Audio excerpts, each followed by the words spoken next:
साथियों, आप सभी का स्वागत है विद्यालयपुर के इस यूट्यूब प्लेटफॉर्म पर, जिसमें हम फिर आपके लिए लेकर आ गए हैं महिला पर्यवेक्षक भर्ती 2025 के लिए मैराथन क्लास। और इस बार ये जो मैराथन है, इसमें हम आपको टॉप 100 क्वेश्चंस कंप्लीट कराएंगे। और ये टॉप 100 ये एक सीरीज़ चल रही है, जिसमें हम आपको रोज़ डेली महामैराथन में टॉप 100 क्वेश्चंस कराते हैं। और ये जो क्वेश्चंस होते हैं मिक्स्ड क्वेश्चन होते हैं। इसमें हम आपको बाल विकास के क्वेश्चंस भी कराते हैं, इसमें हम पोषण एवं आहार से संबंधित कराते हैं, कंप्यूटर का कराते हैं, और अदर जो भी सब्जेक्ट हैं जनरल नॉलेज और जीके का, मध्य प्रदेश का जीके, ये सभी क्वेश्चन इसके अंतर्गत आते हैं। और इसलिए इसको महामैराथन हम इसमें रोज़ आपको 100 क्वेश्चंस करा रहे हैं, क्योंकि हर एक सब्जेक्ट से, हर एक टॉपिक से आपका जो पूरा सिलेबस है, उस पूरे सिलेबस से इसमें क्वेश्चंस कराते हैं। और इसमें हम आपको प्रीवियस ईयर के जो क्वेश्चंस हैं उनको कराते हैं। मतलब इसमें हमने जो आपके पिछले पेपरों में आ चुके हैं क्वेश्चंस, वो क्वेश्चन से इस क्लास में आपको इस मैराथन में रोज़ डेली कराए जा रहे हैं। और इन क्लासों को आपका बहुत ज़्यादा सपोर्ट मिल रहा है, बहुत ज़्यादा प्यार मिल रहा है। इसके लिए सभी को बहुत बहुत धन्यवाद कि आप लोग हमारी क्लास को इतना सपोर्ट कर रहे हैं, इतना प्यार दे रहे हैं और क्लास को इतना लाइक करते हैं।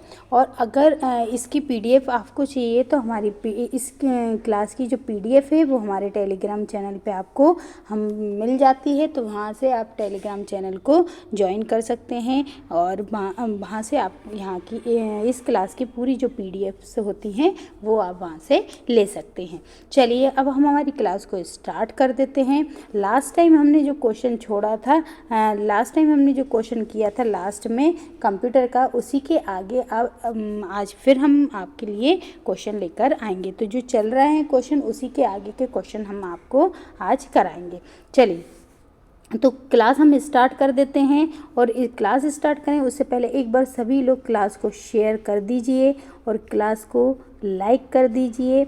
और अभी तक आपने चैनल को सब्सक्राइब नहीं कर रखा है तो प्लीज़ चैनल को सब्सक्राइब कर लीजिए, ताकि हमारी क्लास का जो नोटिफिकेशन है, रोज़ डेली हम जो क्लास लेते हैं उसका नोटिफिकेशन प्रॉपर आपको मिलता रहे।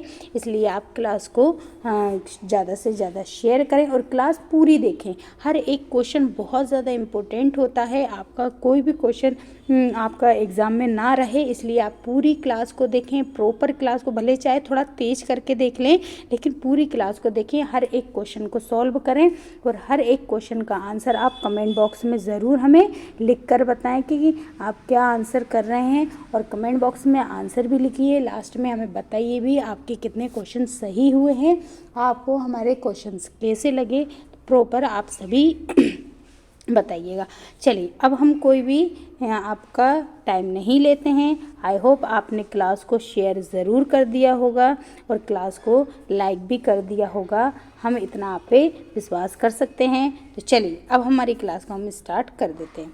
सबसे आज का जो पहला क्वेश्चन रहेगा वो रहेगा सही युग्म ढूंढें। मतलब इनमें से फाइंड द करेक्ट पेयर। इसमें से ये जो दे रखा है मतलब कि इसी से संबंधित है या नहीं, आपको ये करेक्ट करना है। ठीक है, देखिए फर्स्ट है कि आईयूडी जो है वो सर्वाइकल कैप से संबंधित है, या फिर जीवे इन विवो निषेचन जो है वो GIFT से संबंधित है।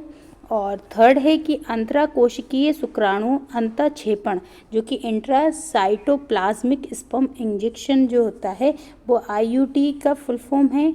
या फिर इसमें से नेक्स्ट है कि जो कि इन विट्रो निषेचन जो होता है, इन विट्रो फर्टिलाइजेशन जो है वो परख नली से संबंधित है, मतलब कि टेस्ट ट्यूब बेबी से संबंधित है। तो बताइए सभी लोग आंसर देते हुए चलेंगे कि इसका आंसर क्या है। तो याद रखें इसमें से जो दिया है इन विट्रो फर्टिलाइजेशन मीन्स होता है परख, टेस्ट ट्यूब बेबी है ना। टेस्ट ट्यूब बेबी इस परख नली में जो कि कितनी 32 कोशिका वाली जो एम्ब्रियो होता है 32 कोशिका हो जाती हैं जब, और फिर उस जाइगोट को क्या किया जाता है, परख नली में मतलब कि 32 कोशिका तक उसको डेवलप किया जाता है। देन फिर क्या किया जाता है, किसी भी जो मतलब महिला है उनके गर्भ में इसको रोपण कर दिया जाता है। तो इसमें जो राइट आंसर था वो क्या था, इन विट्रो निषेचन फर्टिलाइजेशन जो है वो किससे संबंधित है, टेस्ट ट्यूब बेबी से संबंधित है। चलिए नेक्स्ट क्वेश्चन देख लेते हैं। नेक्स्ट क्वेश्चन क्या है, सभी लोग कमेंट बॉक्स में आंसर लगाते हुए चलेंगे, क्लास को शेयर करते हुए चलेंगे सभी लोग, ठीक है। चलिए नेक्स्ट क्वेश्चन देख लेते हैं कि जननिक अवधि कब होती है। देखिए द जर्मिनल पीरियड ऑकर मतलब कि जननिक अवधि कब होती है, जब गर्भस्थ शिशु जीवन क्षम हो जाता है, या फिर गर्भधारण के 2 सप्ताह बाद होती है, या गर्भधारण के 6 महीने बाद होती है, या फिर गर्भधारण से पहले होती है। बताइए जननिक अवधि कब होती है। गर्भस्थ शिशु के जीवन क्षम मतलब कि व्हेन द फेटस बिकम विएबल, है ना, या फिर गर्भधारण के 2 सप्ताह बाद, या गर्भधारण के 6 सप्ताह बाद, या गर्भधारण से पहले। तो सभी लोग आंसर लगाते हुए चलेंगे और इसका जो राइट आंसर क्या है, तो जो जननिक मतलब कि जर्मिनल पीरियड होता है वो कब होता है, तो याद रखें गर्भधारण के 2 सप्ताह बाद, है ना। गर्भधारण के 2 सप्ताह बाद के पीरियड को क्या बोलते हैं, जननिक अवधि बोला जाता है, या जर्मिनल पीरियड बोला जाता है, ठीक है। चलिए नेक्स्ट क्वेश्चन देख लेते हैं। नेक्स्ट क्वेश्चन क्या है, चलिए नेक्स्ट क्वेश्चन जो है हमारा कंप्यूटर से संबंधित है। देखते हैं क्वेश्चन क्या है कि पर्सनल कंप्यूटर या डेस्कटॉप कंप्यूटर किसके उदाहरण हैं। जो पर्सनल मतलब कि जो पीसी कंप्यूटर होते हैं, डेस्कटॉप कंप्यूटर होते हैं, वो किसके उदाहरण होते हैं। सभी लोग आंसर इसका देते हुए चलेंगे। बताइए मेन फ्रेम कंप्यूटर के, या मिनी कंप्यूटर, माइक्रो कंप्यूटर, या फिर सुपर कंप्यूटर। सभी लोग आंसर लगाते हुए चलेंगे। अगर हम देखें तो जो सुपर कंप्यूटर है ये पर्सनल कंप्यूटर नहीं होता, ये तो बड़े जैसे कि अंतरिक्ष कार्य, मौसम संबंधी, है ना, इन सभी के लिए यूज़ किया जाता है। फिर माइक्रो कंप्यूटर तो नहीं है, और ये किस में आ जाते हैं, तो याद रखें मिनी कंप्यूटर अलग होते हैं, माइक्रो कंप्यूटर के अंतर्गत आते हैं। जो पीसी वगैरह रहते हैं, पर्सनल कंप्यूटर वगैरह जो रहते हैं, डेस्कटॉप कंप्यूटर जो हमारे घर में, ऑफिस में, स्कूल में हम यूज़ करते हैं, इनको माइक्रो कंप्यूटर कहा जाता है। और जो पर्सनल कंप्यूटर पीसी वगैरह जो हैं वो माइक्रो कंप्यूटर के अंतर्गत ही आते हैं। चलिए नेक्स्ट क्वेश्चन देखते हैं। चलिए नेक्स्ट क्वेश्चन भी आपका कंप्यूटर से संबंधित है। हमने बोला है हर एक जो आपका पूरा सिलेबस है उसमें जितने भी सब्जेक्ट हैं सभी टॉपिक से आपके इस मैराथन में क्वेश्चन रहते हैं, ठीक है। चलिए बताइए डिजिटल व एनालॉग दोनों प्रणालियों का सर्वोत्तम सम्मिश्रण है। बताइए जो डिजिटल और एनालॉग मतलब कि वह कंप्यूटर जो डिजिटल और एनालॉग दोनों का मिश्रण होता है उसे क्या बोला जाता है। Hybrid computer, analogue computer, Dell computer, या डिजिटल कंप्यूटर। तो आपने देखा होगा कि पेट्रोल पंप वगैरह पे रहते हैं वो कौन से होते हैं, जिनमें एनालॉग भी होता है और ये डिजिटल भी होते हैं। तो ऐसे कंप्यूटर क्या कहलाते हैं, हाइब्रिड कंप्यूटर कहलाते हैं। क्या कहलाते हैं, हाइब्रिड कंप्यूटर कहलाते हैं, ठीक है। चलिए नेक्स्ट क्वेश्चन देखते हैं।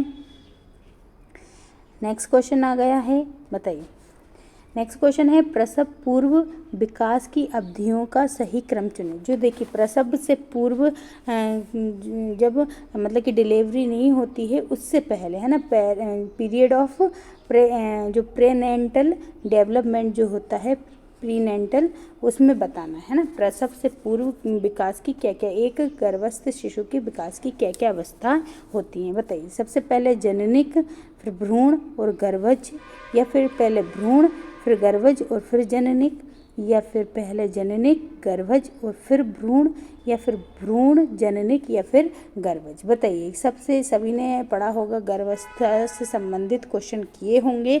बताइए कि जो प्रसव से पूर्व विकास की क्या अवधि होती है ना। तो देखिए अगर हम इसका आंसर देखें तो सबसे पहले क्या होता है, सबसे पहले जननिक मतलब जर्मिनल स्टेज आती है, देन फिर एम्ब्रियोनिक होती है और फिर फेटल होती है। तो सबसे पहले क्या आता है, जननिक, फिर भ्रूण और फिर गर्भज जो होता है, ये क्या है, प्रसव से पूर्व की अवस्थाएं हैं, ठीक है। पहले भ्रूण नहीं होता है ना, और इसमें पहले गर्भज नहीं आएगा और इसमें भ्रूण नहीं आएगा। तो पहली जो है क्वेश्चन का आंसर वो बिल्कुल सही है, ठीक है। चलिए नेक्स्ट क्वेश्चन देखते हैं। नेक्स्ट क्वेश्चन क्या है।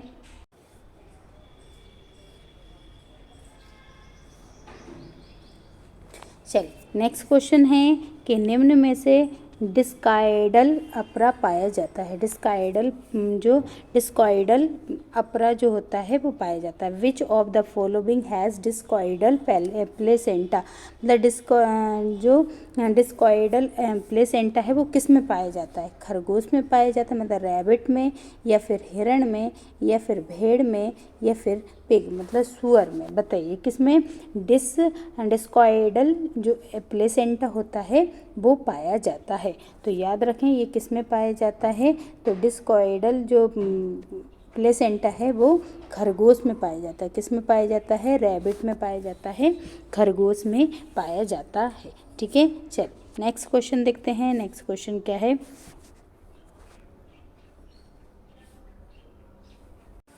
चलिए योजना से संबंधित क्वेश्चन है। बताइए कि कन्या विद्या धन कार्यक्रम किस कार्य के लिए धन उपलब्ध कराता है। बताइए जो कन्या विद्या धन कार्यक्रम है वो किस कार्य के लिए धन उपलब्ध कराता है। कन्या विद्या धन प्रोग्राम प्रोवाइड फंड फॉर लड़कियों के विवाह के लिए, लड़कियों की शिक्षा के लिए, या शिशुओं के आहार के लिए, या फिर लड़कियों के जन्म के लिए। तो कन्या विद्या, देखिए विद्या से ही समझ जाएगा कि किस लिए ये मतलब कि कन्या विद्या धन कार्यक्रम जो है किस लिए चलाया जा रहा है, धन को क्यों इकट्ठा करता है। तो कन्या विद्या जो धन कार्यक्रम है वो किसके लिए, तो लड़कियों की शिक्षा के लिए क्या करता है, पैसे इकट्ठा करता है, धन उपलब्ध कराता है। ठीक है। तो किसके लिए, तो लड़कियों की शिक्षा के लिए। चल नेक्स्ट क्वेश्चन देखते हैं। नेक्स्ट क्वेश्चन क्या है। बताइए बोझ बिना अधिगम मतलब लर्निंग विदाउट वर्डन, ठीक है, की रिपोर्ट थी। इनमें से किसने मतलब किस आयोग ने बोला था कि बोझ के बिना सिखाया, मतलब कि जो बस्ते का जो बोझ होता है, वजन होता है, उसको कम किया जाए और बच्चे को पढ़ाने पे ज़्यादा ध्यान दिया जाए। तो बताइए बोझ बिना अधिगम मतलब लर्निंग विदाउट वर्डन, ये रिपोर्ट किस आयोग की है। कोठारी आयोग की है, या चट्टोपाध्याय आयोग की है, या फिर डॉक्टर यशपाल समिति की है, या इनमें से कोई की नहीं है। बताइएगा। सभी लोग आंसर लगाते हुए चलेंगे कि इसका आंसर क्या हो जाएगा कि लर्निंग विदाउट वर्डन रिपोर्ट किसने दी थी। बताइए। तो ये किसकी है, तो राइट आंसर क्या हो जाएगा, यशपाल समिति की है। किसकी है, यशपाल समिति की है। मतलब कि लर्निंग विदाउट वर्डन जो रिपोर्ट है वो किसकी है, तो वो है यशपाल समिति की, डॉक्टर यशपाल समिति की है। ठीक है। चल नेक्स्ट क्वेश्चन देख लेते हैं। नेक्स्ट क्वेश्चन क्या है। बताइए एरिक्सन के अनुसार किशोरों के सामने आने वाला सबसे महत्वपूर्ण संकट है। बताइएगा। According to Erikson the most important crisis faced by adolescent is. बताइए एडोलेसेंट, बताइए है ना, कि जो एरिक्सन हैं उनके अनुसार किशोरों के सामने आने वाले सबसे महत्वपूर्ण संकट कौन से हैं। पहचान मतलब कि भ्रम, ठीक है, शारीरिक वृद्धि, या फिर किशोर का माता पिता से संबंध, या फिर मित्रों या फिर समकक्षों में दबाव। बताइएगा कि जो एरिक्सन हैं उनके अनुसार किशोरों के सामने आने वाला सबसे महत्वपूर्ण संकट कौन सा है। बताइएगा कि उनकी आइडेंटिटी मतलब उनके पहचान भ्रम होना, या उनका है ना क्या कहते हैं शारीरिक वृद्धि, या किशोरों का माता पिता से संबंध, या मित्रों के समकक्ष दबाव। तो याद रखें इसका जो राइट आंसर क्या हो जाएगा, उनकी सबसे मतलब किशोरों के सामने आने वाला सबसे महत्वपूर्ण संकट कौन सा है, उसकी आइडेंटिटी कन्फ्यूजन मतलब कि पहचान भ्रम जो है उसकी सबसे बड़ा महत्वपूर्ण संकट होता है। ठीक है। चलिए नेक्स्ट क्वेश्चन देख लेते हैं। नेक्स्ट क्वेश्चन क्या है। नेक्स्ट क्वेश्चन है DIR का पूरा नाम क्या है। DIR का पूरा नाम क्या है। The full form of DIR, full form of DIR बताइए। डोमेस्टिक इंटेंसिव रिपोर्ट मतलब घरेलू सघन रिपोर्ट, या डोमेस्टिक इनर रिपोर्ट मतलब घरेलू आंतरिक रिपोर्ट, या फिर डोमेस्टिक इंसिडेंट रिपोर्ट मतलब घरेलू घटना रिपोर्ट, या फिर उपरोक्त में से कोई नहीं। बताइएगा, सभी लोग आंसर देते हुए चलेंगे कि DIR का फुल फॉर्म क्या होता है। Domestic intensive report, domestic inner report, या फिर डोमेस्टिक इंसिडेंट रिपोर्ट, या फिर उपरोक्त में से कोई नहीं। तो इसका जो राइट आंसर हो जाएगा वो क्या हो जाएगा? तो इसका जो राइट आंसर है वो DIR का फुल फॉर्म क्या होता है? तो DIR फुल फॉर्म होता है डोमेस्टिक इंसिडेंट रिपोर्ट मतलब घरेलू घटना रिपोर्ट जो है DIR का फुल फॉर्म है। जो घरेलू घटनाएं होती हैं उनकी रिपोर्ट लिखवाना DIR मतलब डोमेस्टिक इंसिडेंट रिपोर्ट है ना, घरेलू घटना रिपोर्ट इसका फुल फॉर्म होता है। चलिए नेक्स्ट क्वेश्चन देखते हैं। नेक्स्ट क्वेश्चन क्या है?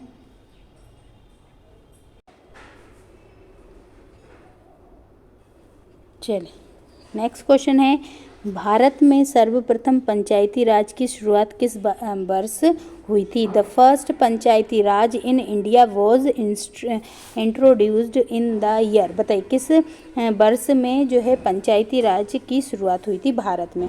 1957 में, 1958 में, 1959 में, या फिर 1960 में? जो 73वां संविधान संशोधन हुआ था वो पंचायती राज से संबंधित है। 73वां संविधान संशोधन किससे संबंधित है? पंचायती राज से संबंधित है। लेकिन ये जो पंचायती राज ये जो है 1993-94 में इसका वो हुआ था है ना लागू। लेकिन वो इससे पहले भी हमारे भारत में पंचायती राज लागू हो चुका था, लेकिन उसके लिए कोई अधिनियम नहीं था। तो यही पूछा जा रहा है कि वो किस वर्ष में लागू किया गया था। तो याद रखें पंचायती राज जो है वो कहाँ पर 1959 मतलब 1959 में हुआ था। और ये कहाँ पर? राजस्थान के नागौर ज़िले में है ना, एक जगह है नागौर जिला, वहाँ पर सबसे पहले पंचायती राज पंचायत का उद्घाटन की मतलब बनाई गई थी। और वो किसके? जब हमारे प्रधानमंत्री जवाहरलाल नेहरू थे। तो याद रखें पहली बार कब आया था हमारे यहाँ? 1959 में आया था। ठीक है, चलिए नेक्स्ट क्वेश्चन देख लेते हैं। नेक्स्ट क्वेश्चन क्या है?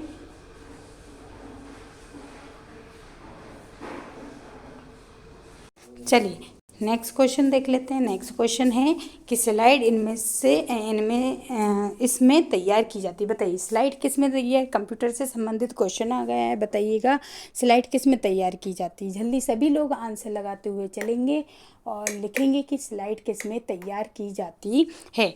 MS वर्ड में, MS एक्सेल में, MS एक्सेस में, या MS पावर पॉइंट में? बताइए सभी लोग आंसर लगाते हुए चलेंगे कि जो स्लाइड है वो किस में तैयार की जाती है।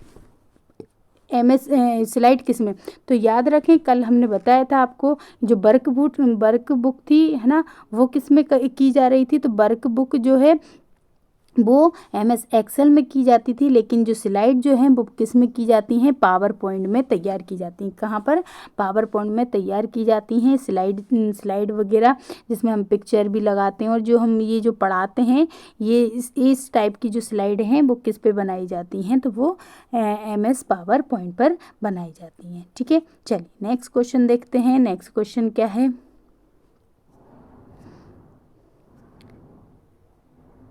चलिए ये थोड़ा सा क्वेश्चन थोड़ा लेंदी है, देख लेते हैं। ये आया हुआ क्वेश्चन है तो इसलिए हमने इसमें ऐड किया है। ठीक है, तो आप देखिए। चलिए क्वेश्चन क्या है? थोड़ा सा बड़ा है लेकिन देख ही लीजिए कि इनमें से कौन सा विकल्प सही नहीं है। क्या पूछा है इन्होंने? नहीं है पूछा है, इस पे ध्यान देना। सही विकल्प कौन सा नहीं है? पहला है कि हिंदू उत्तराधिकार अधिनियम 1956 बेटियों को एक संयुक्त हिंदू परिवार से केवल जीविका का अधिकार मांग सकती है। मतलब कि क्या है, जब हिंदू उत्तराधिकार अधिनियम 1956 था उसमें ये बोला गया था जो लड़कियां होती हैं वो सिर्फ एक संयुक्त हिंदू परिवार से अपनी जीविका ही मांग सकती हैं। ठीक है, फिर दूसरा पॉइंट है कि हिंदू उत्तराधिकार संशोधन अधिनियम, जब संशोधन अधिनियम 1956 में आया उसमें ये बोला गया था कि बेटियों को अपने भाइयों के साथ विरासत का अधिकार प्रदान किया गया है। ठीक है, ये सही है। या फिर ये नेक्स्ट है कि 2015 में सुप्रीम कोर्ट ने बताया कि जिन बेटियों के पिता का मृत्यु 9 सितंबर 2015 के पूर्व हुआ है तो वह संशोधन द्वारा प्रदान किए गए अधिकारों का प्रयोग नहीं कर सकती हैं। तो इनमें से कौन सा सही नहीं है पूछा है, या उपरोक्त में से कोई नहीं। तो याद रखना इनमें से जितनी भी हैं पूरे के पूरे क्या हैं, सही नहीं है। तो इसका राइट आंसर क्या जाएगा, इनमें से कोई नहीं। ठीक है, चलिए नेक्स्ट देखते हैं। नेक्स्ट क्वेश्चन क्या है, ये क्वेश्चन आया था इसलिए हमने आपको, चलिए नेक्स्ट क्वेश्चन है। नेक्स्ट क्वेश्चन देखते हैं क्या है। नेक्स्ट क्वेश्चन है कि टेराटोजेन क्या है, बताइए। विरूपजन जो है, विरूपजन जिसे टेराटोजेन बोला जाता है, वो क्या है।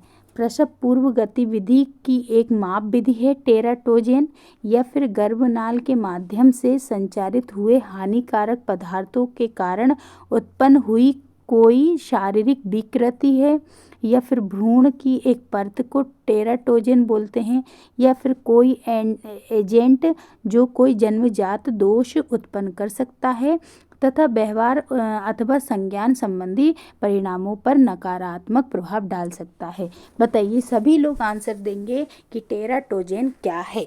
तो टेराटोजेन के बारे में देखें तो क्या है, एक प्रकार का, तो ये एक एजेंट है। ये क्या है, एक एजेंट है जो कि कोई जन्मजात दोष उत्पन्न कर सकता है या फिर व्यवहार अथवा संज्ञान संबंधी परिणामों को नकारात्मक प्रभाव उन पर डाल सकता है।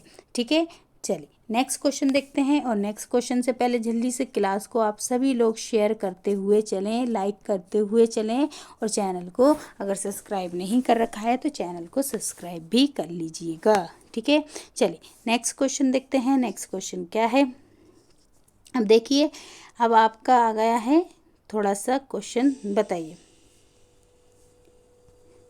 बताइए कि संदेश का कोडन मतलब कि एनकोडिंग करते समय निम्न में से कौन नज़रअंदाज हो जाता है। बताइएगा, जब आप किसी भी मैसेज को क्या कर रहे हैं, लिख रहे हैं, ठीक है, उसको एनकोडिंग कर रहे हैं उसकी, तो इनमें से कौन सी चीज़ है जो नज़रअंदाज हो जाएगी। भाषा, प्रतीक, या फिर संकेत, या फिर तालिका। तो याद रखें ये इनमें से जो है ना, when encoding the message which of the following may be overlooked. Overlooked मतलब क्या हो जाता है, नज़रअंदाज, है ना। ओवरलुकेड मीन्स होगा नज़रअंदाज। तो किस चीज़ को करेंगे, तो याद रखेंगे टेबल को नज़रअंदाज कर देंगे। किसको कर देंगे, टेबल को नज़रअंदाज कर दिया जाता है। ठीक है, चलिए नेक्स्ट क्वेश्चन देखते हैं।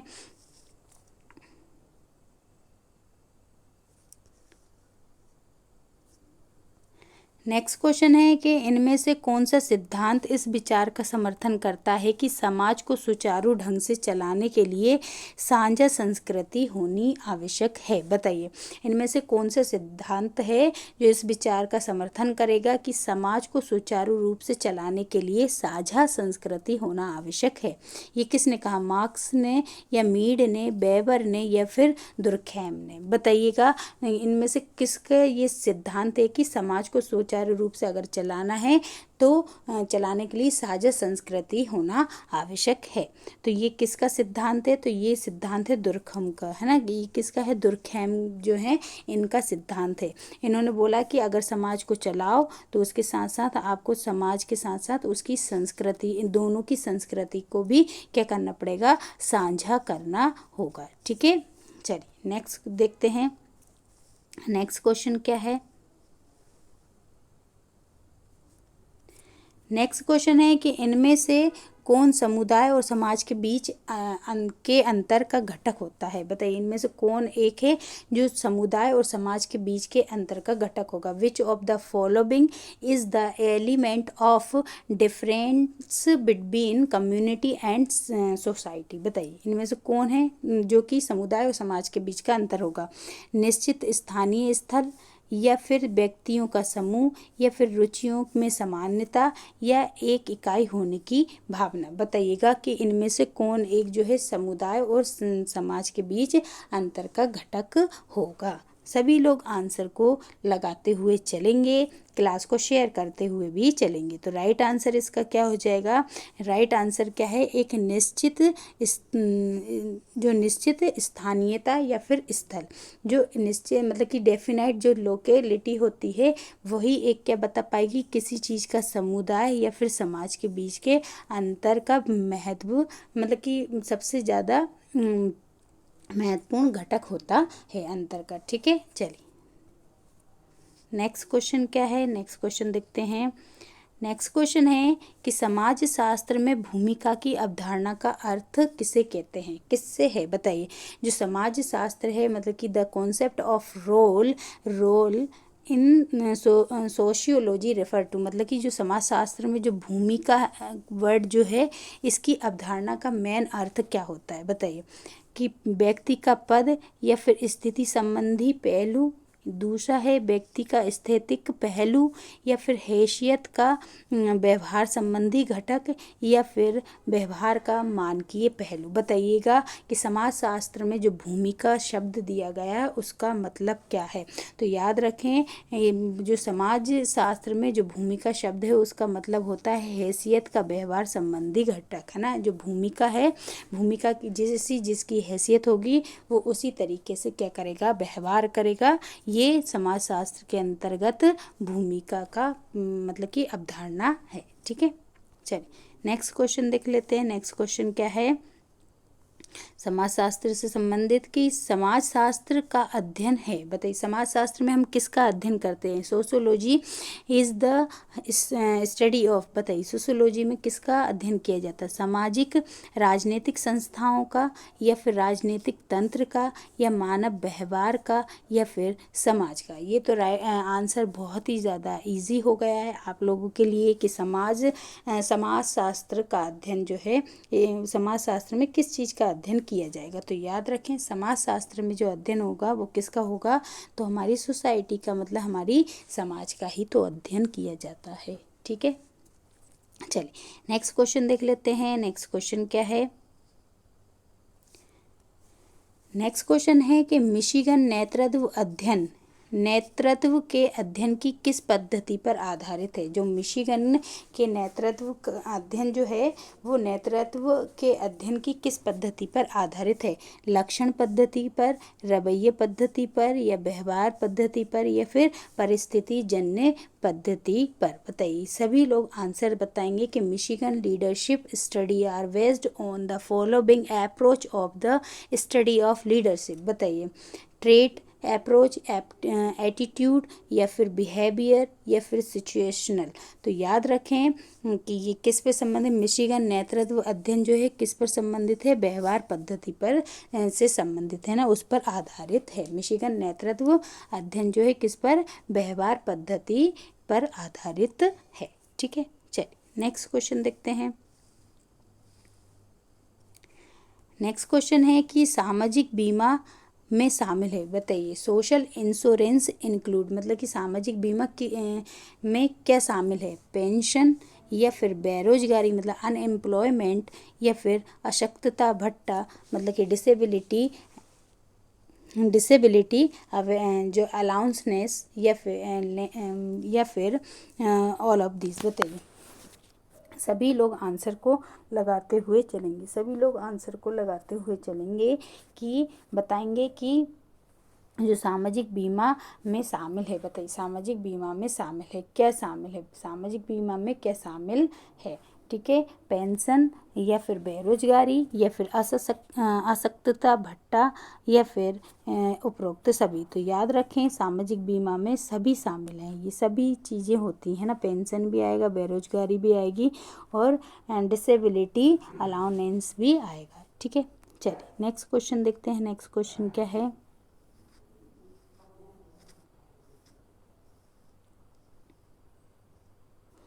चलिए नेक्स्ट क्वेश्चन क्या है कि समाजशास्त्र एक विज्ञान है क्योंकि ये, देखिए समाजशास्त्र को एक विज्ञान बोला है। Sociology is a science because, क्यों माना है साइंस, क्योंकि इसमें व्यवस्थित विधियों का उपयोग किया गया है, या फिर एक सामाजिक परिवर्तन है, या फिर निष्कर्षों को तब तक अनंतिम मानते हैं जब तक उसका सत्यापन ना हो जाए, या फिर उपरोक्त सभी। तो अगर एक समाज मतलब सोशियोलॉजी को साइंस मान रहे हैं तो इसका कारण क्या है, क्योंकि ये एक व्यवस्थित विधियों का इसमें उपयोग किया गया है, ये सही है। दूसरा कि ये एक सामाजिक परिवर्तन है, ये भी सही है। तीसरा, और निष्कर्षों को तब तक अंतिम मानता है जब तक कि वो है ना क्या कहते हैं सत्यापन उसका नहीं हो गया हो, तो ये भी सही है। तो उपरोक्त सभी जो है इसका आंसर हो जाएगा, उपरोक्त सभी क्या हो जाएगा, इसका राइट आंसर हो जाएगा। ठीक है, चलिए क्लास को शेयर करते हुए, सभी लोग क्लास को शेयर करते हुए चलेंगे। ठीक है, चलिए नेक्स्ट क्वेश्चन देखते हैं।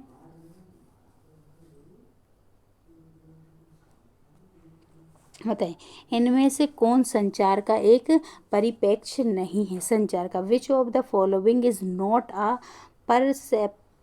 Perspective of communication. बताइए इनमें से कौन संचार का एक परिप्रेक्ष्य नहीं है। बताइए क्रांतिक नहीं है, या आधुनिक नहीं है, या फिर आधुनिक पश्चात नहीं है, या फिर प्रजातांत्रिक नहीं है। बताइए क्रिटिकल नहीं है, मॉडर्न नहीं है, पोस्ट मॉडर्न नहीं है, डेमोक्रेटिक नहीं है ना। संचार का एक परिप्रेक्ष्य नहीं है। बताइए, तो याद रखें संचार का एक परिप्रेक्ष्य कौन नहीं है, तो प्रजातांत्रिक नहीं है ना, डेमोक्रेटिक नहीं है, प्रजातांत्रिक एक कोई भी संचार का एक परिप्रेक्ष्य नहीं होता है। ठीक है, चलिए नेक्स्ट देख लेते हैं।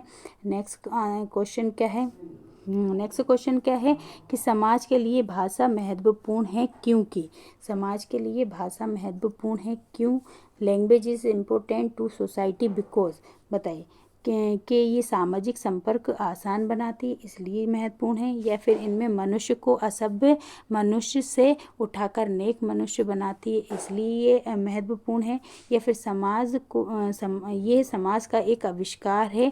और लास्ट है कि ये मनुष्य की अभिव्यक्ति की आवश्यकता को सरलता से संतुष्ट करती है। बताइए सभी लोग बताएंगे कि हमारे लिए भाषा क्यों ज़रूरी है ना, हमारे समाज के लिए भाषा क्यों ज़रूरी है कि ये सामाजिक संपर्क को आसान। तो देखिए अगर हम देखें क्या कर इसका अगर आंसर देखें तो इसका आंसर क्या हो जाएगा, तो याद रखें ये क्या करती सामाजिक, क्योंकि हम एक प्रकार से ये क्या करेगी सामाजिक संपर्क आसान बनाने का कार्य करेगी। अगर भाषा नहीं होती तो हमारी समाज में हम लोग एक दूसरे से कोई भी अपनी भावनाओं का या अपने जो भी हम कहना चाहते हैं उसको एक से दूसरे तक नहीं पहुँच पाते हैं ना, तो हम संपर्क हमारे बीच संपर्क जो है वो आसान नहीं हो पाता। तो ये भाषा जो है वो समाज में संपर्क को क्या करती है, आसान बनाती है। ठीक है, चलिए नेक्स्ट क्वेश्चन देखते हैं।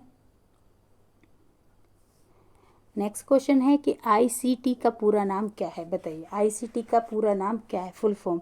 आईसीटी का इंफॉर्मेशन कम्युनिकेशन टेक्नोलॉजी मतलब सूचना संचार प्रौद्योगिकी, या फिर इंफॉर्मेशन फॉर कम्युनिकेटिंग टेक्नोलॉजी मतलब संचार प्रौद्योगिकी हेतु सूचना, या फिर information and communication for technologist.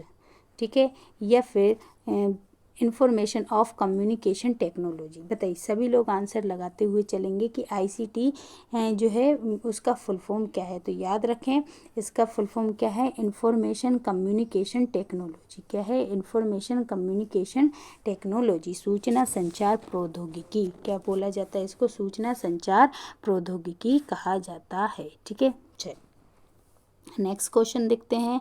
Next question क्या है,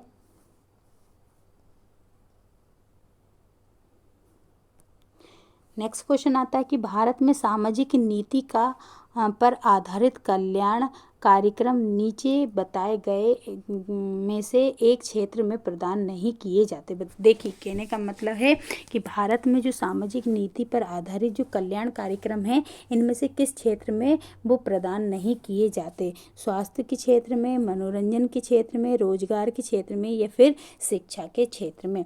तो अगर हम ऑप्शन देखें तो इससे बहुत आसानी से हम इसका आंसर लगा सकते हैं कि जो समाज की नीतियों पर आधारित जो कल्याण कार्यक्रम है वो केंद्र इनमें से किस क्षेत्र में नहीं अपनाए जाएंगे? तो याद रखें, देखिए स्वास्थ्य के क्षेत्र में तो होगा, ठीक है, स्वास्थ्य के क्षेत्र में भी होगा, रोजगार के क्षेत्र में भी होगा, शिक्षा के क्षेत्र में भी होगा, लेकिन किसके क्षेत्र में नहीं होगा? मनोरंजन के क्षेत्र में नहीं होगा। कोई भी कल्याणकारी योजना नहीं चलती मनोरंजन के क्षेत्र में, ठीक है। चल नेक्स्ट क्वेश्चन देखते हैं कि नेक्स्ट क्वेश्चन क्या है। नेक्स्ट क्वेश्चन है कि कुल गुणवत्ता प्रबंधन एक अभिमुख प्रकार है। गुणवत्ता प्रबंधन जो है वो एक किस प्रकार का अभिमुख है? बताइए। टोटल जो quality management is a dash oriented function. बताइए। लोग या फिर गुणवत्ता, उत्पादन या इनमें से कोई नहीं। कुल गुणवत्ता प्रबंधन एक क्या है? लोग अभिमुख प्रकार है या गुणवत्ता अभिमुख प्रकार है या फिर उत्पादन या फिर इनमें से कोई नहीं। तो याद रखें, कुल गुणवत्ता जो प्रबंधन एक क्या है? लोग मतलब पीपल अभिमुख प्रकार है ना? क्या है? लोग अभिमुख प्रकार है। कौन? कुल गुणवत्ता प्रबंधन, ठीक है। चलिए नेक्स्ट क्वेश्चन देखते हैं।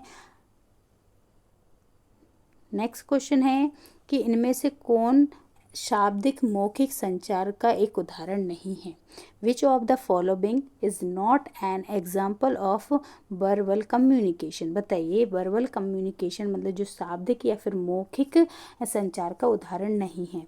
टेलीफोन या फिर शब्द या फिर लेखन या फिर साक्षात्कार। देखिए, अगर हम बताइए कि अगर हम टेलीफोन पे बात करेंगे मतलब मौखिक संचार कर पाएंगे कि नहीं? हम शब्द बोलते समय मौखिक बोल पाएंगे कि नहीं? लिखते समय लिखने वाला क्रिया मौखिक होती है कि नहीं? या फिर हमें इंटरव्यू देंगे तब मौखिक बोलेंगे या नहीं? तो याद रखें, इनमें से जो पूछा है कि उदाहरण नहीं है शाब्दिक या मौखिक संचार का, तो वो कौन नहीं है? लेखन है ना। लिखते समय तो हम लिखेंगे ना, बोलेंगे थोड़ा ना। तो ये लेखन क्या है? ये क्या है? शाब्दिक मौखिक संचार का एक उदाहरण नहीं है, ठीक है। याद रखें, टेलीफोन में हम बात करते हैं मतलब मुंह से बोलते हैं, शब्द को भी बोलते हैं, साक्षात्कार मतलब इंटरव्यू देंगे तब भी हम बोलेंगे, लेकिन लिखते समय बोलने का कोई भी प्रयोग नहीं करते। चलिए नेक्स्ट देख लेते हैं। नेक्स्ट क्वेश्चन क्या है? नेक्स्ट क्वेश्चन है कि जो द्वितीय, एक सेकेंड रुकिए। चलिए नेक्स्ट क्वेश्चन है कि द्वितीय समूह में संबंध कैसा होता है? जो द्वितीय समूह होता है, the relationship in a secondary group is. बताइए। द्वितीय समूह में संबंध कैसा होता है? व्यक्तिगत होता है, अंतरंग होता है, औपचारिक होता है या फिर अनौपचारिक होता है? तो जो द्वितीय समूह होता है, द सेकेंड मतलब relationship in the secondary group, बताइए किस टाइप से होगा? तो देखिए, सेकेंडरी ग्रुप में व्यक्तिगत हो नहीं सकता है ना, अंतरंग हो नहीं सकता, अनौपचारिक होता नहीं है। वो किस तरीके का होता है? फॉर्मल होता है, मतलब कि औपचारिक संबंध होता है। द्वितीय समूह में मतलब सेकेंडरी जो ग्रुप होता है, सेकेंडरी ग्रुप, इसमें किस तरीके का होता है? किस तरीके का संबंध होता है? तो वो फॉर्मल होता है, मतलब औपचारिक संबंध होता है, ठीक है। चलिए नेक्स्ट क्वेश्चन देखते हैं। नेक्स्ट क्वेश्चन है टीम निर्णय लेने का कौन सा जोड़ा है? बताइए। टीम निर्णय लेने में मतलब कि the pair of making team decision. बताइए। अनुक्रिया और मतैक्य का अभाव मतलब कि टीम निर्णय लेने में कौन सा जोड़ा, इन दोनों में से क्या चीज जो है वो सटीक हो सकता है? बताइए। कि अनुक्रिया और मतैक्य का अभाव मतलब कि जो रिस्पॉन्स और जो कि अननिमिटी जो होती है, या बोल सकते हैं यूनिटी जो रहती है उसमें सही ना हो, ठीक है। फिर दूसरा है कि अनुक्रिया और अल्पसंख्यक नियम का अभाव होता है, ये सभी के मत समान एवं भर्ती होते हैं, और या फिर प्रतिपुष्टि और मतभेद होते हैं। बताइए किस तरीके के होते हैं? अगर टीम निर्णय ले रहा है तो व्यक्ति में क्या होगा? याद रखें, टीम निर्णय लेते में अनुक्रिया और मतभेद का अभाव होना चाहिए। अनुक्रिया मतलब कि आप हर चीज़ को रिस्पॉन्स नहीं करेंगे, और मतभेद मतलब खुद के बारे में ही नहीं सोचेंगे बल्कि टीम के बारे में सोचेंगे। तो टीम निर्णय लेने का ये वाला जो जोड़ा है वो बिल्कुल सही हो जाएगा। चलिए नेक्स्ट क्वेश्चन देख लेते हैं। नेक्स्ट क्वेश्चन क्या है? बताइए। इनमें से कौन सा सामाजिक समूह कार्य का एक सिद्धांत नहीं है पूछा है, ठीक है। किसमें सामाजिक समूह कार्य का एक सिद्धांत नहीं है। Which one of the following is not a principle of social group work, बताइए कि इसमें सामाजिक समूह कार्य का कौन सा सिद्धांत नहीं है। गोपनीयता या मार्गदर्शित समूह अंतःक्रिया या फिर प्रगतिशील का विकास या फिर समूह द्वारा की गई प्रगति का मूल्यांकन, बताइए कौन सा एक वो है सामाजिक समूह कार्य का सिद्धांत नहीं है। तो देखिए अगर हम देखें कि समूह द्वारा की गई प्रगति का मूल्यांकन, ये तो सामाजिक समूह का ही कार्य है, ठीक है। फिर अगर देखें कि प्रगति कार्य का विकास, तो कार्यक्रम का विकास करना भी सामाजिक समूह कार्य का सिद्धांत है। और मार्गदर्शित समूह अंतःक्रिया भी क्या है, एक सामाजिक समूह कार्य का सिद्धांत है। लेकिन गोपनीयता क्या है, गोपनीयता एक सामाजिक समूह कार्य का सिद्धांत नहीं है। अगर आप चीज़ों को गोपनीय रख रहे हैं तो वो सामाजिक कार्य कैसे हो सकता है, ठीक है। वो सामाजिक कार्य हो ही नहीं सकता अगर आप उसमें गोपनीय रख रहे हैं। तो गोपनीय इसका राइट आंसर हो जाएगा, ठीक है। ये इसका सिद्धांत नहीं है। चलिए क्लास को शेयर करते हुए सभी चलेंगे, ठीक है। क्लास को शेयर करते हुए चलेंगे, क्लास को लाइक करते हुए चलेंगे और चैनल को अगर सब्सक्राइब नहीं कर रखा है तो चैनल को सब्सक्राइब भी कर लिया जाएगा, ठीक है। चलिए नेक्स्ट क्वेश्चन देख लेते हैं। नेक्स्ट क्वेश्चन है सामाजिक वर्ग का सबसे आम संकेत क्या होता है, बताइए। जो सामाजिक वर्ग होता है उसका सबसे आम संकेत कौन सा होता है। The most common indicator of social class is, बताइए। जाति, व्यवसाय, शिक्षा या फिर कौशल।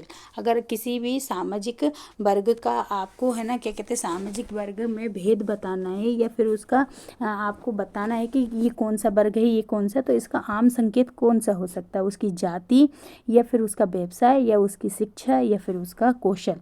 तो देखिए सामाजिक वर्ग का पूछा है तो इसमें राइट आंसर क्या हो जाएगी, उसका जो सामाजिक वर्ग इन द सेंस क्या है कि जो सामाजिक वर्ग है कि ये है ना अपर वर्ग है, ये उसका लो वर्ग है या मिडिल क्लास है, ये सब किससे पता चलेगा, उसके ऑक्यूपेशन, उसके व्यवसाय से पता चलता है। किससे पता चलता है, उसके व्यवसाय से पता चलता है कि सामाजिक वर्ग कौन सा सामाजिक वर्ग है ये, ठीक है। उसके किससे, व्यवसाय से पता चलता है, ठीक है। चलिए नेक्स्ट देखते हैं। नेक्स्ट क्वेश्चन है कि सामाजिक सुरक्षा में शामिल नहीं है, बताइए। सामाजिक सुरक्षा में शामिल नहीं, social protection does not include, बताइए कौन सा शामिल नहीं है सामाजिक सुरक्षा में। खाद्य आर्थिक सहायताएं या फिर लोक निर्माण परियोजनाएं, संपूरक आहार या फिर दान। देखिए सामाजिक सुरक्षा इस मतलब कि इसमें ऐसे कौन सा ऐसा पॉइंट है या ऑप्शन है जो कि समाज को सुरक्षा प्रदान नहीं कर पाता है। तो देखिए अगर हम देखें कि खाद्य आर्थिक सहायताएं मतलब कि जो हमें पीडीएस के द्वारा मिलता है, सामान मिलता है, तो वो एक प्रकार से हमें सामाजिक सुरक्षा ही देता है। फिर हमारे लिए जो है ना लोक निर्माण परियोजनाएं चलती, प्रोजेक्ट चलते हैं, वो भी हमारी सुरक्षा के लिए ही चलते हैं। फिर हमें सप्लीमेंट्री फीडिंग मिलती है, मतलब संपूरक जो आहार मिलता है वो भी हमारी सुरक्षा से संबंधित है। लेकिन ये जो दान है वो हमारी सुरक्षा से संबंधित नहीं है। ये दान तो कोई ऐसे नॉर्मल देता है, लेकिन हमेशा थोड़ा ना देता रहेगा, उसने कोई बोला नहीं है, तो इससे हमें सुरक्षा नहीं मिलेगी, ठीक है। तो दान एक क्या है, सामाजिक सुरक्षा में शामिल नहीं होता है, ठीक है। चलिए नेक्स्ट क्वेश्चन देख लेते हैं। नेक्स्ट क्वेश्चन क्या है,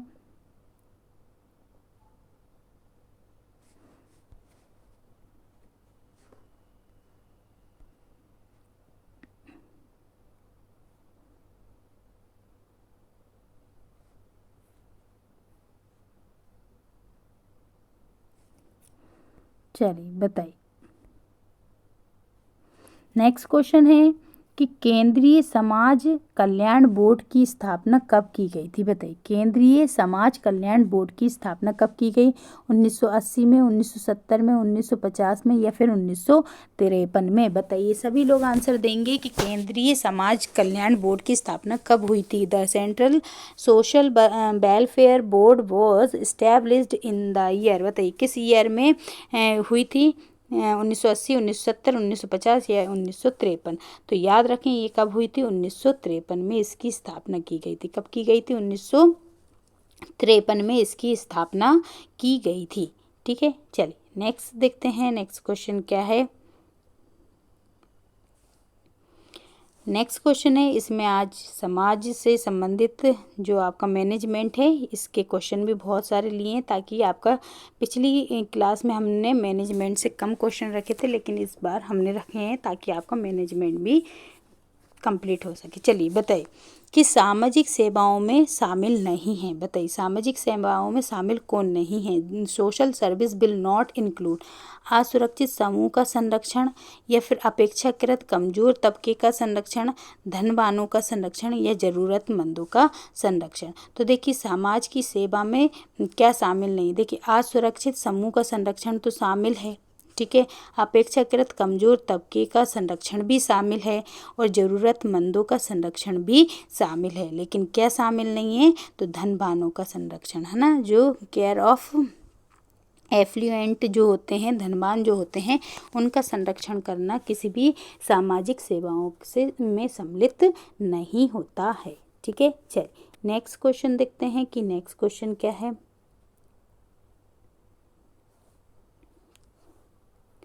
एक सेकेंड रुके। चलिए नेक्स्ट क्वेश्चन है कि सामाजिक समूह और सामाजिक अंतःक्रिया की एक प्रणाली है, ये परिभाषा किसने दी। देखिए उन्होंने समाज के ऊपर एक जो सामाजिक है उसके सोसाइटी उस पर एक परिभाषा दी है कि सामाजिक समूह सामाजिक अंतःक्रिया की एक प्रणाली। जो सामाजिक समूह होता है, सोशल ग्रुप होता है, वो एक क्या होता है, सामाजिक अंतःक्रिया की प्रणाली। ये परिभाषा किसने दी है। Social group in is a system of social interactions who defined so. बताइए ये किसने दी है, H.M. जॉनसन, या फिर मार्शल जोन्स, या फिर बोगार्ट्स, या फिर सिमेल ने। बताइए इसमें से किसने दी है। तो ये जो परिभाषा है ये किस के द्वारा दी गई है, तो ये परिभाषा दी गई है H.M. जॉनसन द्वारा। H.M. जॉनसन ने ही बोला है कि जो सामाजिक ग्रुप होता है वो सामाजिक अंतरक्रिया की एक क्या होती है, प्रणाली होती है। ये H.M. जॉनसन ने कहा था। ठीक है, चलिए नेक्स्ट क्वेश्चन देखते हैं। नेक्स्ट क्वेश्चन क्या है, चलिए नेक्स्ट क्वेश्चन देख लेते हैं। नेक्स्ट क्वेश्चन है कि प्रदर्शन मानक के स्तर को परिभाषित करता है। प्रदर्शन मानक के स्तर को प्रदर्शित करता है। बताइए परिभाषित करता है कौन करता है। कार्य, प्रयास एवं रवैया, या फिर रवैया और योगदान प्रदर्शन, या फिर रचनात्मक समालोचन, या फिर योगदान प्रदर्शन और कार्य प्रयास। जो प्रदर्शन मानक होता है उसके स्तर को कौन परिभाषित करेगा। तो याद रखें जो performance norm defined as level of, मतलब कि प्रदर्शन मानक के स्तर को कौन परिभाषित करता है, तो प्रदर्शन स्तर कौन प्रभावित करेगा, योगदान प्रदर्शन और कार्य प्रयास। कौन करेगा, योगदान प्रदर्शन और कार्य प्रयास जो है प्रदर्शन मानक के स्तर को परिभाषित करता है। ठीक है, चलिए नेक्स्ट क्वेश्चन देखते हैं। नेक्स्ट क्वेश्चन क्या है,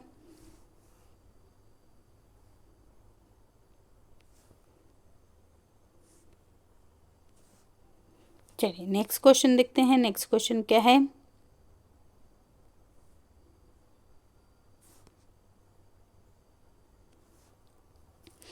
नेक्स्ट क्वेश्चन है कि समाजशास्त्री जो समूह शब्द को किस रूप में परिभाषित करते हैं। बताइए समाजशास्त्री जो होते हैं जो मतलब कुछ सोशलिस्ट होते हैं वो है ना, क्या कहते हैं, समूह शब्द को किस रूप में वर्णित करते हैं। बताइए किस रूप में वर्णित करेंगे कि ये लोगों के संकलन से संबंधित है, या फिर अंतःक्रिया के संगठित पैटर्न में संलग्न लोगों से, या फिर किसी स्थान पर अंतःक्रिया कर रहे लोगों से, या फिर किसी सभा से, या फिर सम्मेलन में भाग लेने वाले लोगों से। तो सभी लोग आंसर देते हुए चलेंगे इसका। बताइए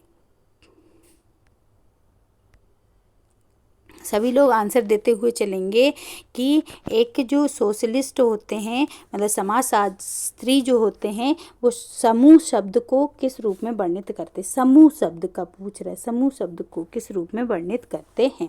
तो याद रखें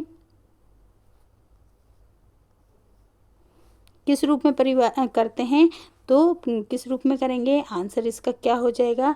तो याद रखें अंतर क्रिया के संगठित पैटर्न में संलग्न लोगों को इसके मतलब कि समूह बोला जाता है। मतलब एक समाजशास्त्री के अनुसार जो अंतर क्रिया के संगठित पैटर्न में संलग्न लोग जो होते हैं उन्हीं को हम क्या बोलेंगे, समूह बोलेंगे। ठीक है, चलिए नेक्स्ट क्वेश्चन देख लेते हैं। नेक्स्ट क्वेश्चन क्या है, नेक्स्ट क्वेश्चन है कि सामाजिक समूह कार्य में के क्षेत्र में अर्जित जो, एक सेकंड रुकिए,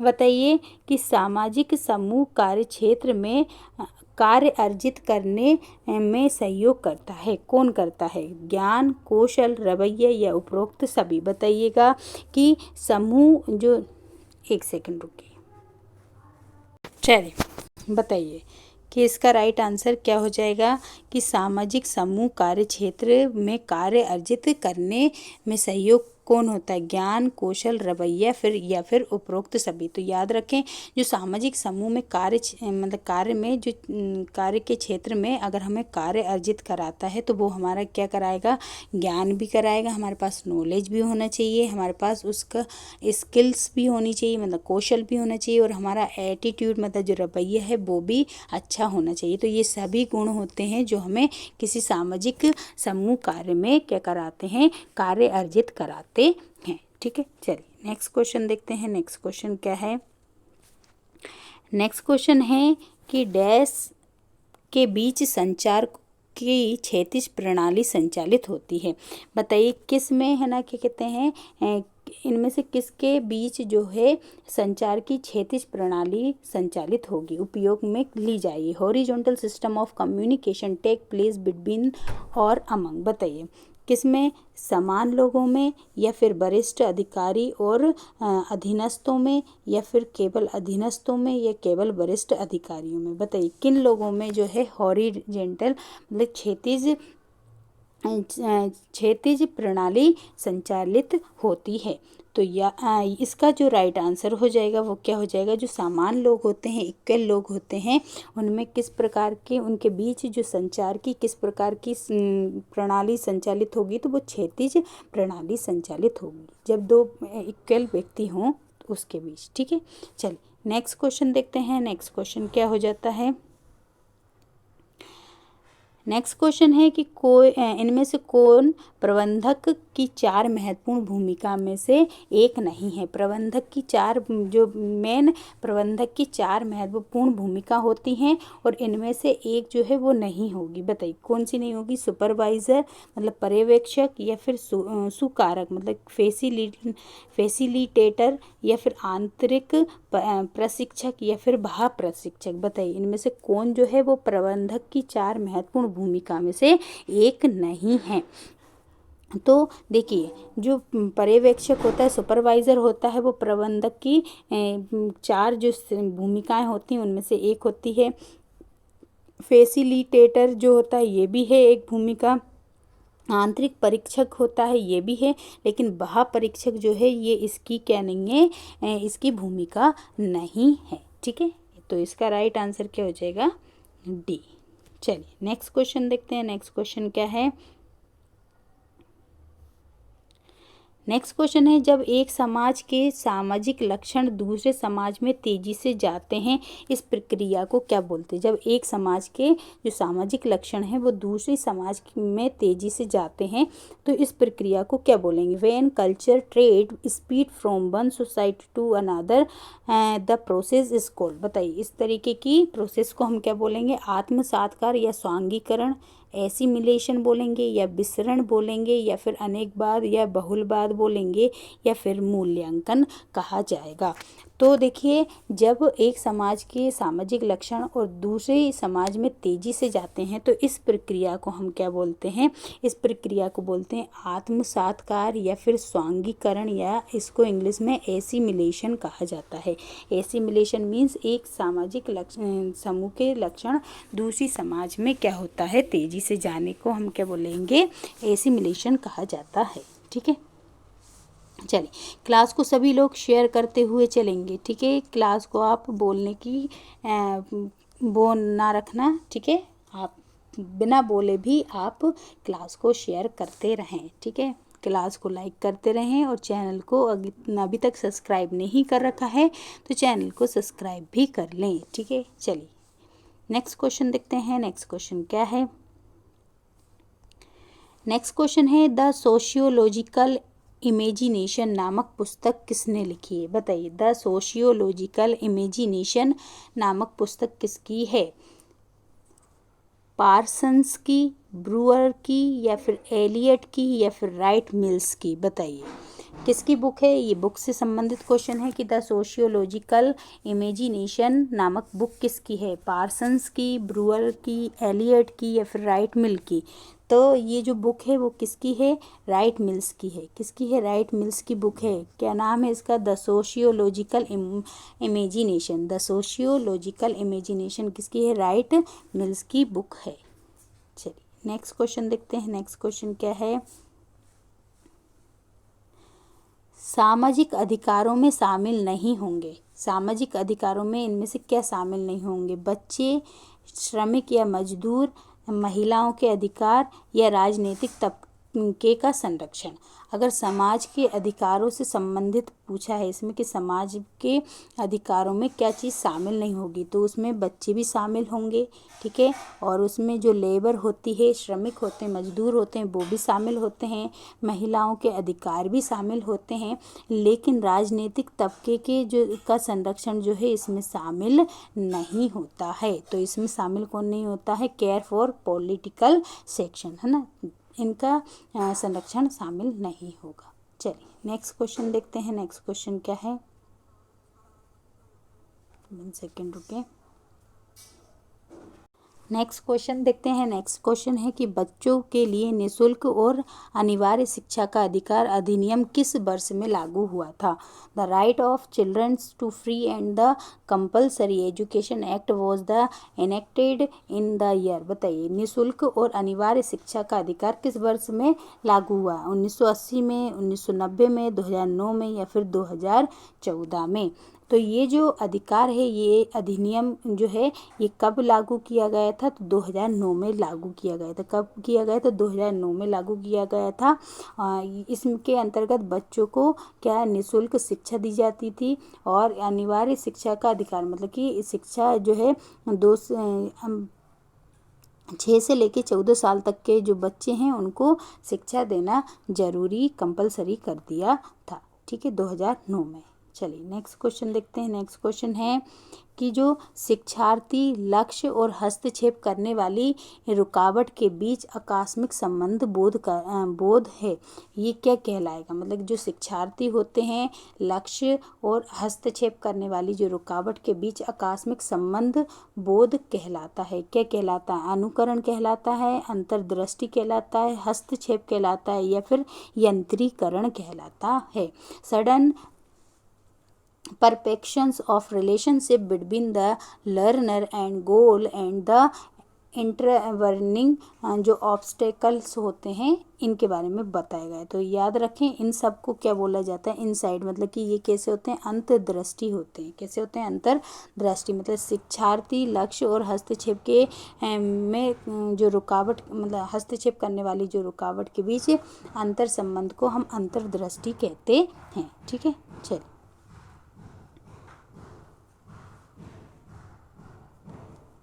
नेक्स्ट क्वेश्चन है कि किस मनोवैज्ञानिक ने बोधात्मक विकास निर्देशन में सांस्कृतिक और सामाजिक अंतरक्रियाओं की भूमिका पर बल दिया है? बताइए इनमें से कौन है जिन्होंने इनमें से कौन है जिन्होंने बोधात्मक विकास निर्देशन में संस्कृति और सामाजिक अंतरक्रिया की भूमिका पर महत्वपूर्ण बल दिया है? पियाजे ने दिया है, या जो वाइगोत्स्की ने दिया है, मास्लो ने दिया है, या फिर कोहलरबर्ग ने दिया है? बताइए। संस्कृति और सामाजिक की अंतःक्रिया पर, है ना।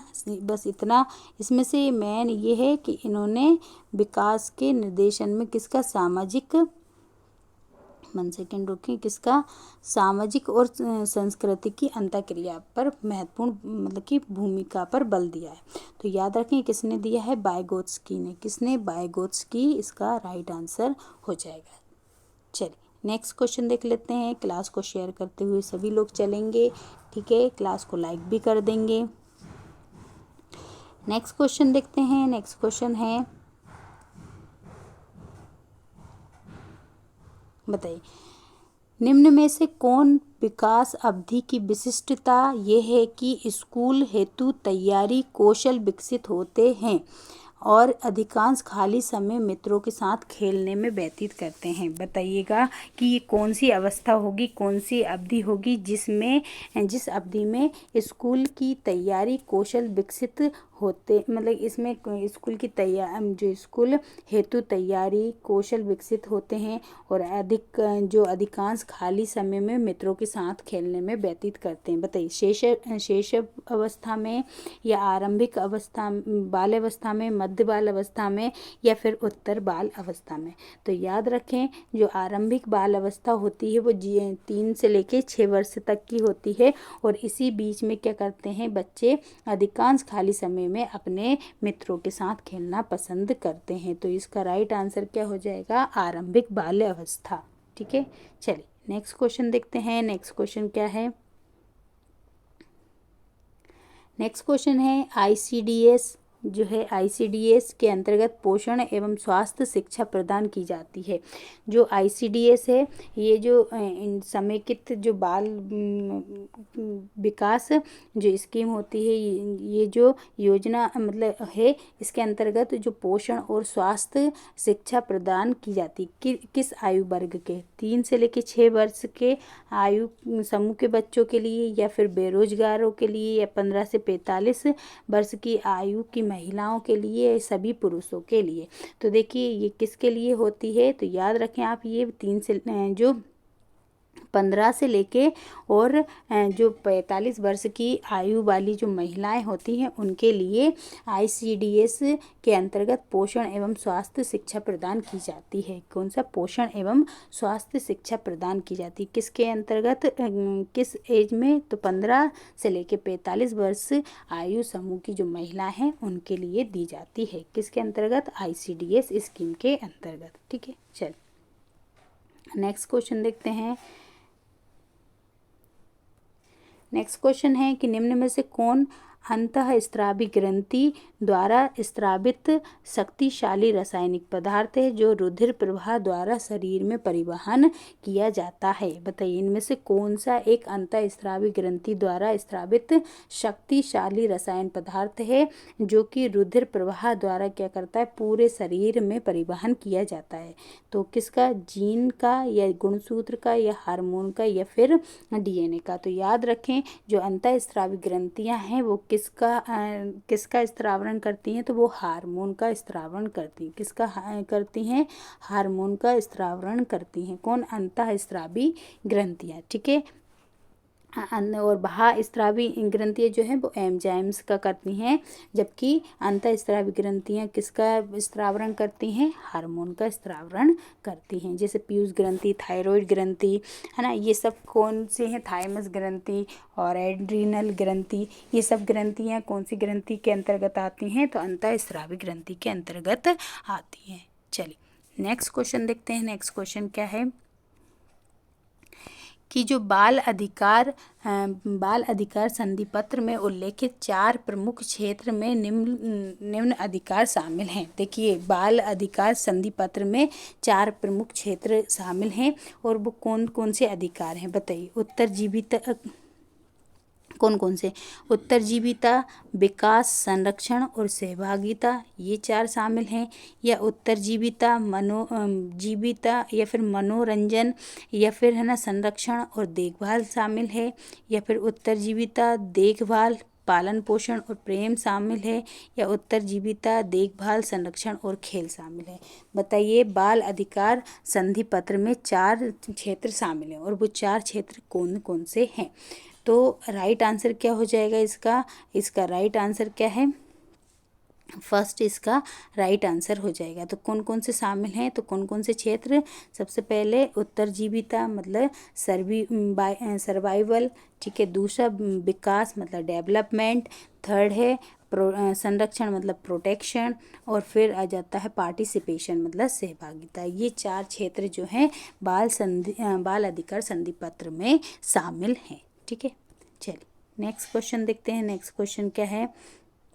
HIV का फुल फॉर्म पूछा है। HIV स्टैंड फॉर, HIV का अर्थ क्या हो जाता है? ह्यूमन इम्यूनोडेफिशिएंसी वायरस, या फिर ह्यूमन इन्फेक्शियस वायरस, या फिर हाईली इन्फेक्शियस वायरस, या फिर हाई इंटेंसिटी वायरस। बताइए। तो HIV जो है ये इसका फुल फॉर्म क्या है?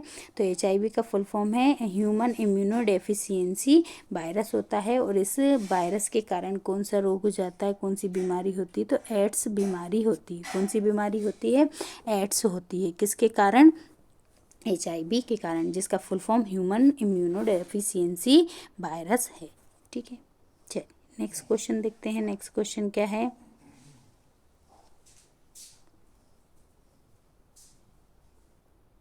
बताइए, केयर का फुल फॉर्म क्या है? केयर का फुल फॉर्म पूछा है। केयर का फुल फॉर्म क्या है?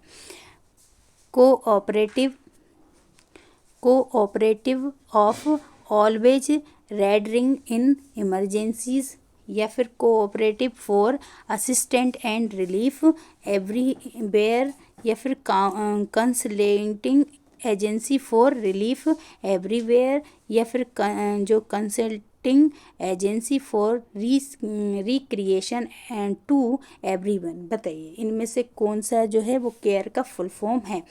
सभी लोग बताएंगे कि केयर का फुल फॉर्म क्या है। तो केयर का फुल फॉर्म क्या है? तो केयर का फुल फॉर्म है cooperative for assistant and relief everywhere, है ना। क्या हो जाएगा इसका full form? Cooperative for assistance and relief everywhere. तो इसका ये फुल फॉर्म हो जाएगा। किसका? केयर का फुल फॉर्म हो जाएगा। चलिए नेक्स्ट क्वेश्चन देखते हैं। नेक्स्ट क्वेश्चन क्या है?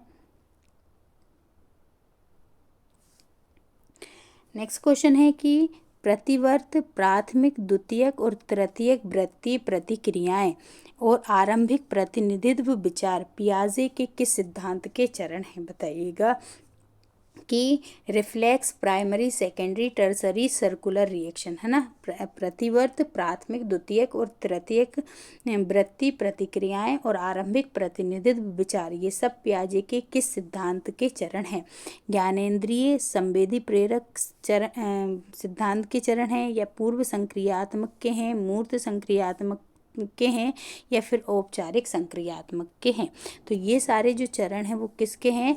तो वो सारे के सारे संवेदी प्रेरक चरण हैं। कैसे हैं? संवेदी प्रेरक चरण हैं। कौन से? प्रतिवर्त, प्राथमिक, द्वितीयक, तृतीयक वृत्तीय प्रतिक्रियाएं और आरंभिक प्रतिनिधित्व, ये सब किसके? ज्ञानेंद्रिय या फिर संवेदी प्रेरक चरण कहलाते हैं, ठीक है। चलिए नेक्स्ट क्वेश्चन देखते हैं। नेक्स्ट क्वेश्चन क्या है? नेक्स्ट क्वेश्चन है कि अस्थि मेरु स्तंभ के पूर्णतः बंद होने में विफलता से उत्पन्न जन्मजात मध्य रेखीय दोष क्या कहलाता है? जो अस्थि मेरु स्तंभ होता है वो पूर्णतः क्या हो जाए? बंद हो जाएगा। और बंद होने के कारण फिर हमारे मतलब विफलता के से उत्पन्न जन्मजात मध्य रेखीय दोष कौन सा है? प्रमस्तिष्क, अंग घात मतलब सेरेब्रम पाल्सी में कोई दोष उत्पन्न होगा, या फिर मेरु रज्जु की हड्डी में चोट लगी मतलब स्पाइनल बाइफिडा में होगा, या कशेरुक मेरु अस्थि में होगा, या फिर उपरोक्त में से कोई नहीं। तो याद रखें, जब अस्थि मेरु स्तंभ हमारा पूरी तरीके से बंद हो जाता है तो उससे कौन सी जन्मजात मध्यरेखी दोष उत्पन्न होगा, तो वो होगा जो मेरु रज्जु की हड्डी में चोट लगना, है ना। स्पाइनल बाइफिडा में अगर चोट लगेगी तो वो मेरु स्तंभ क्या हो जाएगा, पूर्णतः बंद हो जाएगा, और उसके कारण हमें जन्मजात मध्यरेखी दोष उत्पन्न हो जाएगा। ठीक है।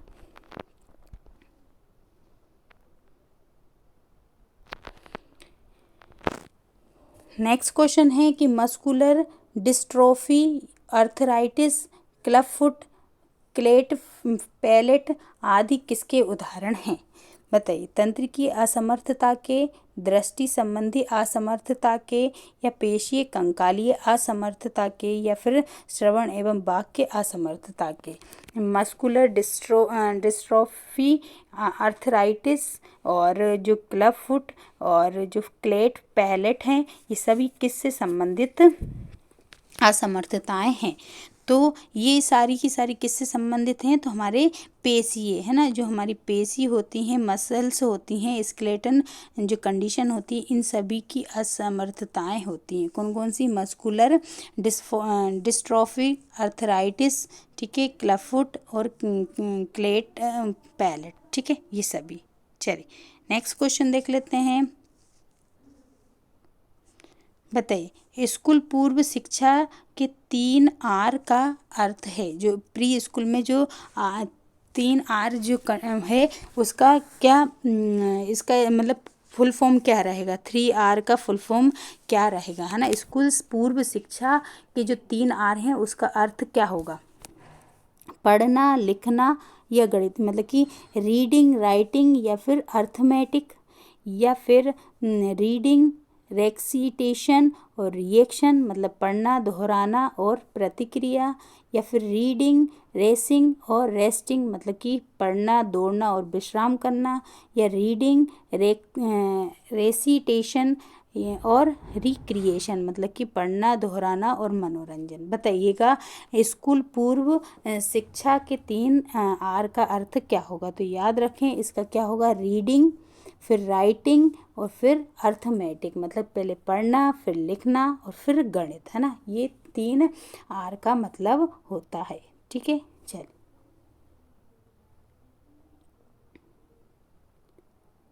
नेक्स्ट क्वेश्चन है कि शरीर के किसी अनुपस्थित अंग का कृत्रिम प्रत्यारोपण कहलाता है। देखिए, अगर शरीर के किसी अंग का कृत्रिम रूप से, जैसे कि हमारी किडनी ट्रांसप्लांट होती है ना, हार्ट ट्रांसप्लांट होता है, तो ये सभी जो होते हैं ट्रांसप्लांट होते हैं मतलब कि artificial replacement for the missing body part is known. तो इन सबको क्या बोला जाता है?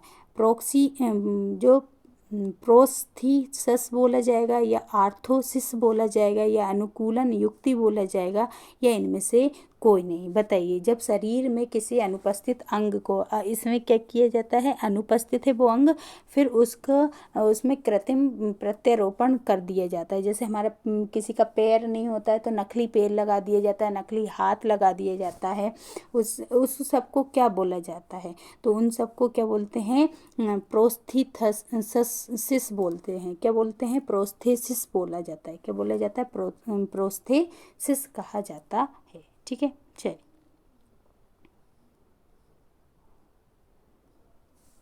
नेक्स्ट क्वेश्चन है कि सूक्ष्म प्रणाली, मध्य प्रणाली, बही प्रणाली, बेहद प्रणाली और काल प्रणाली किसके द्वारा प्रतिपादित सिद्धांत के भाग हैं? बताइए। सूक्ष्म प्रणाली, मध्य प्रणाली, बही प्रणाली या बृहद प्रणाली, ये सब जो हैं वो किस प्रणाली के द्वारा प्रतिपादित सिद्धांत हैं? मास्को द्वारा, वाइगोत्स्की द्वारा, बॉन ब्रेनर द्वारा, या फिर पियाजे के द्वारा? ये सब किसके द्वारा? तो याद रखें ये किसके द्वारा हैं? ब्रोन फन ब्रेनर के द्वारा, है ना। किसके? ब्रोन फन ब्रेनर द्वारा सूक्ष्म प्रणाली, मध्य प्रणाली, बही प्रणाली, बेहद प्रणाली और कार्य प्रणाली ये सारे सिद्धांत दिए गए थे। ठीक है। चल चलिए नेक्स्ट क्वेश्चन है कि कौन सी पद्धति क्लाइंट का गहन विश्लेषण करती है। Which method make as in depth analyse of a client. बताइए कौन सी पद्धति जो है क्लाइंट का गहन विश्लेषण करती है, प्रेक्षण या प्रश्नावली या साक्षात्कार या फिर प्रकरण का अध्ययन। तो ये जो है ना ये किससे संबंधित है, तो ये एक थोड़ा सा तार्किक है कि कौन सी पद्धति क्लाइंट के गहन विश्लेषण से संबंधित है, तो वो है प्रकरण का अध्ययन, है ना। वो जो केस की स्टडी करेगा इससे संबंधित होता है। फिर उसकी मतलब क्लाइंट का केस की स्टडी करेगा, देन फिर वो उसका गहन विश्लेषण करता है, तो ये इससे संबंधित है। तो आज के जो हमारे सारे क्वेश्चन हैं वो कंप्लीट हो चुके हैं। क्लास को शेयर ज़रूर कर दें ज़्यादा से ज़्यादा, और क्लास को लाइक भी कर दें और चैनल को सब्सक्राइब भी कर लें सभी लोग। आज के लिए हम इतना ही रखते हैं। और जो ये क्लासेस चल रही हैं, मैराथन जो चल रही है कि आपको हम एक हमारी जो महिला पर्यवेक्षक के लिए टॉप 5000 प्लस क्वेश्चन वाली चल रही है और एक टॉप 100 क्वेश्चन वाली चल रही है। तो ये दोनों क्लासेस, ये दोनों मैराथन आप लीजिए और इन क्लासों के हर एक क्वेश्चन को लगाइए, क्योंकि ये आपके लिए बहुत ज़्यादा बेनिफिशियल रहने वाली हैं। इन दोनों मैराथन को मिला के हम आपको 10,000 प्लस क्वेश्चन आपको कंप्लीट कराने वाले हैं इन दोनों क्लासों में, जिसमें हम आपको जैसे 5,000 में आपको हर एक टॉपिक से मिल रहे हैं, जबकि टॉप 100 क्वेश्चन जो है वो पूरा सिलेबस से इसमें क्वेश्चन लिए जाते हैं, जो कि आपके लिए पूरा एक पेपर के जैसा होता है। तो इसलिए है आप इन दोनों क्लासों को, इन दोनों मैराथन को पूरा लीजिए, हर एक क्वेश्चन कीजिए। हर एक क्वेश्चन आपके लिए बहुत ज़्यादा इम्पोर्टेंट होने वाला है, क्योंकि इतने सारे हम आपको क्वेश्चन करा देंगे कि आपको हर एक क्वेश्चन बहुत वहाँ पर इजी बनेगा और सब आप अच्छे से कर सकते हैं। तो ये जो क्लास है, ये आपको अगर इसकी पीडीएफ चाहिए तो आप ज़रूर हमारे टेलीग्राम चैनल को पीडीएफ के लिए ज्वाइन कर सकते हैं, वहाँ से इसकी पीडीएफ ले सकते हैं। और क्लास को जाते जाते सभी लोग शेयर करके ज़रूर जाइएगा।